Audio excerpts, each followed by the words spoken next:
A grandfather who enjoys gardening with his grandchildren finds a 46-year-old baby chest while digging in his yard one day. Curious to know what's inside, he breaks open the latch.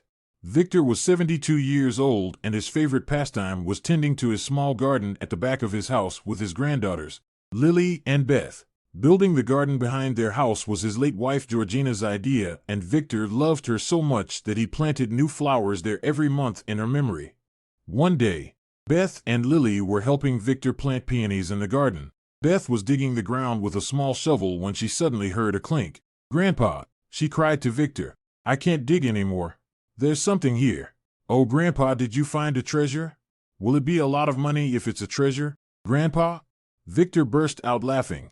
"We'll see about that, honey." Victor dug the ground completely, but what he found inside wasn't treasure.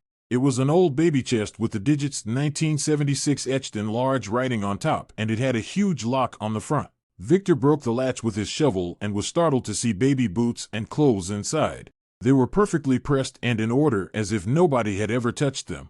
"Whose clothes and boots are these, Grandpa?" Victor replied. "Oh dear, I have no idea." Sorting through the contents of the chest, he discovered a sheet of paper inside. He recognized the name. It was a document containing Georgina's best friend Sylvia's medical records. Sylvia, according to the records, had lost her child in 1976. Victor had no clue that something so unfortunate had happened to Sylvia. What puzzled him even more was why the chest was buried in his yard. There were several questions he wanted answers to, so he decided to find Sylvia and asked his friend Detective County for help. Almost 2 weeks passed and there was no word about Sylvia from the detective. Victor had started to give up hope of ever seeing her until Detective County dropped by his house early one morning to tell him he'd found Sylvia's address.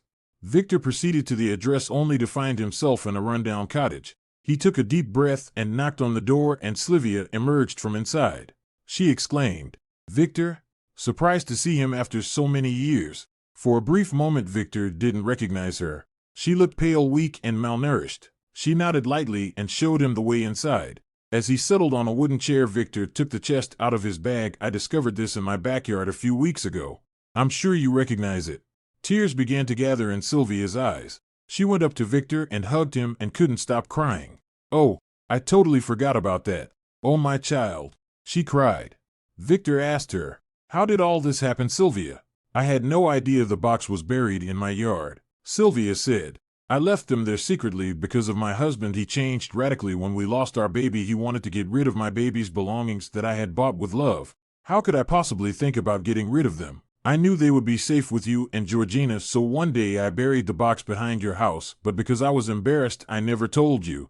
Now that Paul's no longer alive, I can keep this to myself. Thanks so much, Victor." Victor hid his tears in front of Sylvia when he left her house that day, but deep down he felt terrible for her. He saw that she was not over her past yet. Since then, Victor began secretly visiting Sylvia's house with his granddaughters and planting flowers in her garden. One morning, Sylvia woke up to a huge flower garden outside her window and couldn't believe her eyes. Then she saw Victor standing outside smiling beside the marigolds, and she knew who was behind it. Sylvia returned his smile, feeling deep down that she was now ready for a new beginning. She was in love again with Victor and his garden. In the end, she was finally able to get rid of her child's belongings and move on with life. What can we learn from this story? It takes time to get over grief, but you must let go of the past. Sylvia has been through a lot in her life, but after meeting Victor, she decides to move on. A small gesture can change someone's life. The beautiful garden Victor planted for Sylvia gave her hope for a new life, and she decided to move on.